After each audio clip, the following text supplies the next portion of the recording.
Як перакладчык Лукашэнкі падставіў свайго начальніка? Якія прагнозы той абяцае сваім гасцям і чыноўнікам, а таксама што новага стала вядома пра смерць міністраў Лукашэнкі? Вітаем, сябры! Гэта наша Ніва і зараз мы ўсё вам раскажам.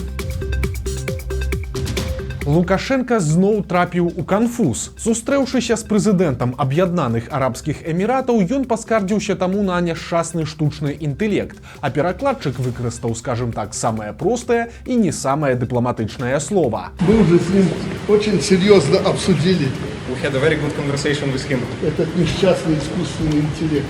and we call this fucking AI that all of us. We call this fucking AI that all of us. Скончылася ўсё зусім камічна. Прэзідэнт Эміратаў, пачуўшы нецэнзурнае слова, спытаў, ці ёсць у Лукашэнкі нейкія скаргі, а той адказаў, што ніякіх скаргаў няма. Цікава, дарэчы, што той перакладчык, які вырашыў дазволіць сабе вольнасці, персанаж зусім няпросты. Гэта чалавек старэйшага сына Лукашэнкі Віктара. Завуць яго Сяргей Зелянкевіч, і раней ён працаваў кіраўніком апарата Віктара Лукашэнкі, калі той быў памочнікам бацькі па нацыянальнай бяспецы.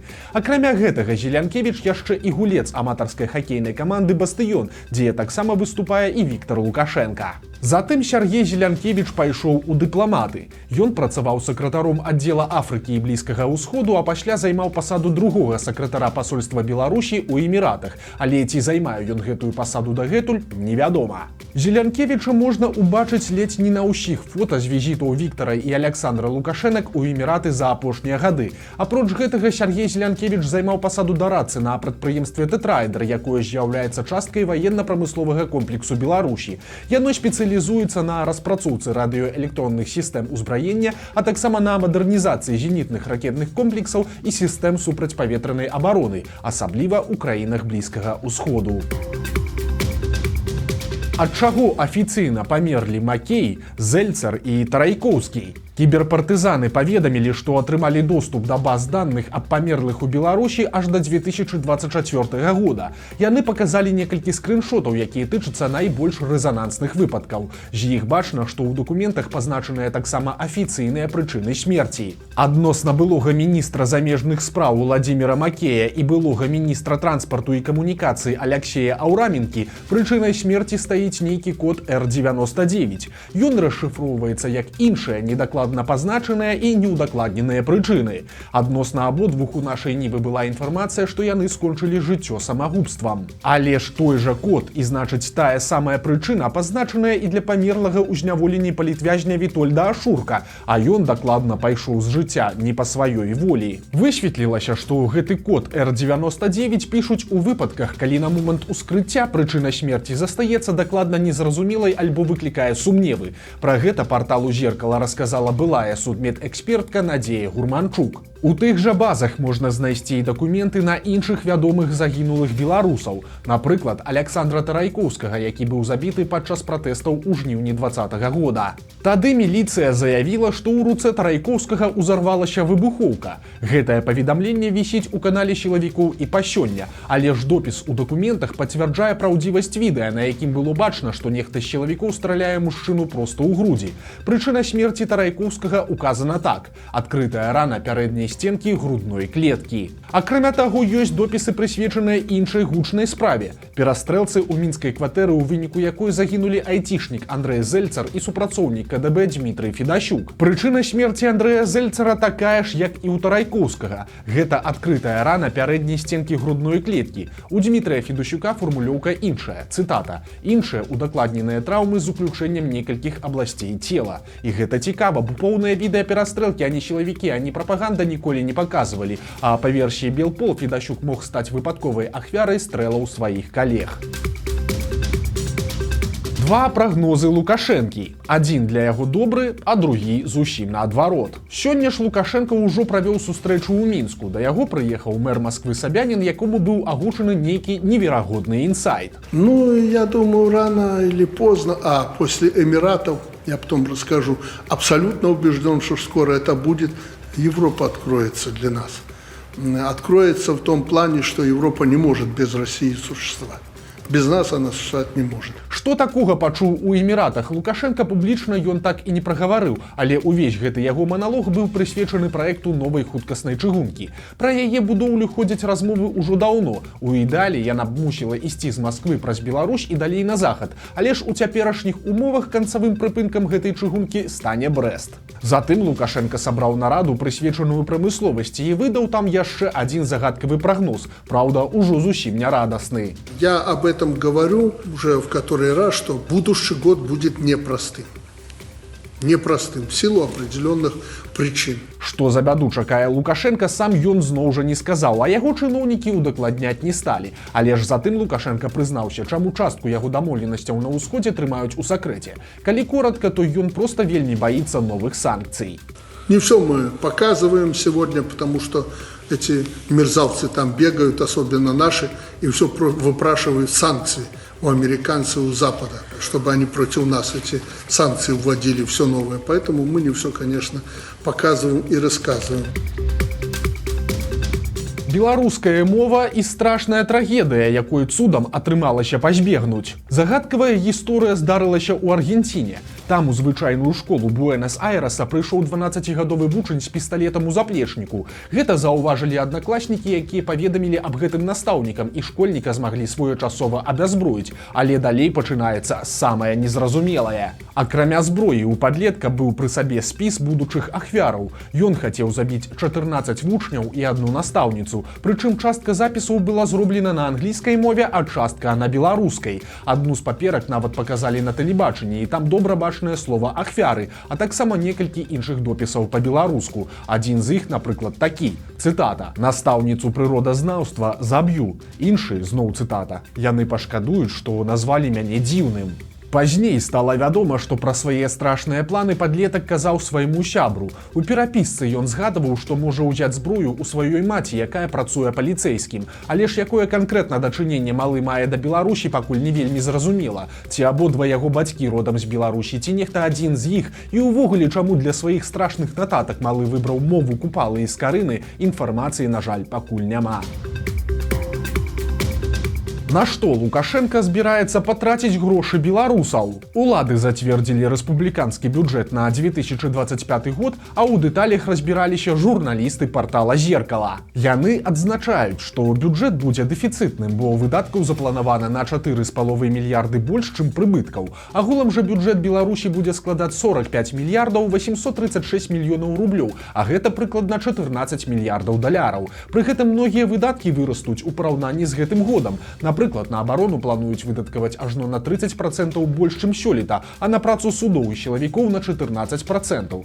Проста для параўнання. Судам і сілавому блоку пройдзе 5 мільярдаў 435 мільёнаў, і гэта больш, чым на адукацыю і медыцыну разам. Спецыяльны фонд Лукашэнкі, у сваю чаргу, атрымае 1 мільярд 300 мільёнаў рублёў.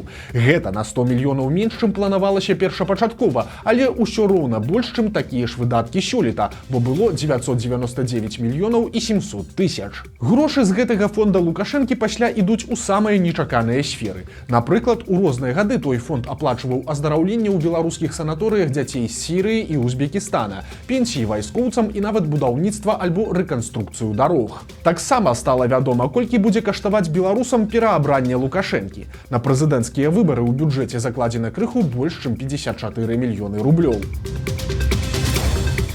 Трагічныя выхадныя. За апошнія дні адбылося аж некалькі сумных гісторый. У Мінску проста на лядовым катку ў цэнтры горада памёр чалавек. Бяда здарылася на Нямізе каля 4 ці 5 гадзіны дня. Вядома, што мужчына быў на катку разам з жонкай і сынам. Калі яму стала дрэнна, на месца хутка прыехалі медыкі. Цягам амаль гадзіны яны спрабавалі рэанімаваць мужчыну, але плёну гэта, на жаль, не дало. Пасля трагедыі каток адразу закрылі і ўсім кліентам вярнулі грошы. А ў Іванаўскім раёне ў аварыі загінуў малады хлопец. Ён пайшоў на абгон па сустрэчнай паласе і ўляцеў у іншае аўто. Ад траўмаў малады кіроўца сканаў на месцы. Яго пасажырка і кіроўца іншай машыны засталіся жывыя. Таксама бяда здарылася ў Гродні. Там падчас пажару на цеплатрасе загінуў чалавек. Яго асоба і падрабязнасці здарэння пакуль не паведамляюцца. Яшчэ адзін беларус сканаў на вакзале Варшавы. У нейкі момант мужчына проста упаў на падлогу. Медыкі спрабавалі яго рэанімаваць, але беспаспяхова. Пенсіянер загінуў у Магілёўскай вобласці.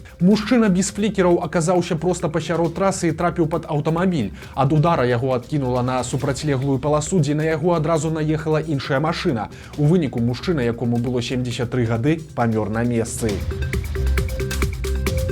У беларускім небе зноў небяспечна. Уначы з пятніцу на суботу на нашу тэрыторыю заляталі як мінімум 5 расійскіх дронаў-шахедаў, а з нядзелі на панядзелак ажно 14. На шчасце, абышлося без падзенняў ці выбухаў, але вайскоўцы на ўсякі выпадак нават падымалі авіяцыю. У нядзелю нейкі час у паветры дзяжурыў самалёт-знішчальнік. Працягваюцца суды і пасадкі. Цяпер медсястру Сінева асудзілі на немалы тэрмін па палітычным артыкуле і абвесцілі тэрарысткай. 22 снежня Вікторыі Верас споўнілася 30 гадоў, але юбілей дзяўчына сустрэла не з сям'ёй, а ў камеры СІЗА. Вядома, што дзяўчыну судзілі па 3 артыкулах. Гэта заклікі да санкцый, распалівання варожасці і ўдзел у пратэстах. Ёй пагражаў тэрмін да 12 гадоў. Дакладны прысуд невядомы, але цяпер імя Вікторыі Верас з'явілася ў спісе тэрарыстаў, які складае КДБ. Унікальная рэканструкцыя. З дапамогай апошніх сучасных тэхналогій вучоныя антраполагі паказалі, як выглядаў беларус, які жыў 1500-2000 гадоў да нашай эры. Яны рэканструявалі твар чалавека, чые парэшткі знайшлі каля Чырвонага сяла. Гэта Ваўкавыскі раён Гродзенскай вобласці. Як лічыце, ці падобны ён да сучасных жыхароў Беларусі? Вашыя меркаванні чакаем у каментарыях. Беларуска купила 1,5 кіло ежы за 8 копеек і ў выніку разарвала інтэрнэт. У каментарыях жанчыны адразу пачаліся бурлівыя спрэчкі, ці ўвогуле такое можна есці. Калі вам цікава, што за прадукт каштуе настолькі мала, то жанчына сама расказвае гэта ў наступным ролику.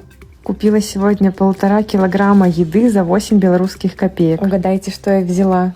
В общем, ничего нового, я уже выкладывала об этом видео. В Санте, в Минске свиные шкурки продаются по 5 копеек за килограмм. В прошлом видео комментаторы разделились на 2 лагеря. Первые писали, что это еда для собак, другие писали, что это деликатес для людей. Напишите в комментариях, на чьей вы стороне.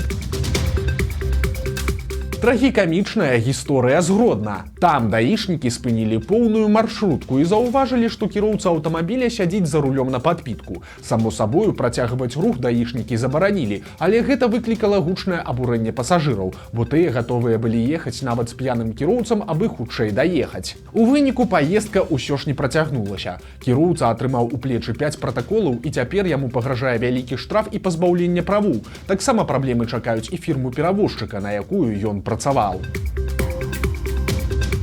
Турма за баброў. У Мёрскім раёне завялі крымінальную справу на мясцовага жыхара, які ставіў пасткі на баброў. Прычым пачалося ўсё з помсты. Першага бабра ён злавіў і забіў за тое, што жывёла папсавала яму кветкі каля дома. Пасля яшчэ 2 баброў мужчына злавіў, каб накарміць сваіх сабак. Цяпер жа вяскоўца чакае суд за незаконнае паляванне, вялікі штраф і нават да 6 гадоў калоніі.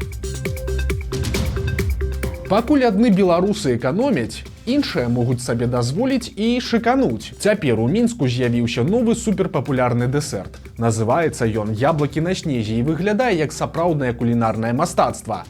Гэта 3 сферы ў выглядзе яблыкаў з рознымі начынкамі: шампанскае, мандарыны і елка. Усё гэта падаецца на цукровай ваце, якая імітуе снег. Такі дэсерт каштуе 22 рублі, а прапануюць яго ў мінскім рэстаране Ліцвіны. Вось такія навіны панядзелка. Подписывайтеся на канал, ставьте лайки альбо дизлайки и выказывайте заўвагі ў каментарах. И, конечно, читайте нашу Ніву, глядзіце нашу Ніву и любите Беларусь. До сустрэчы заўтра.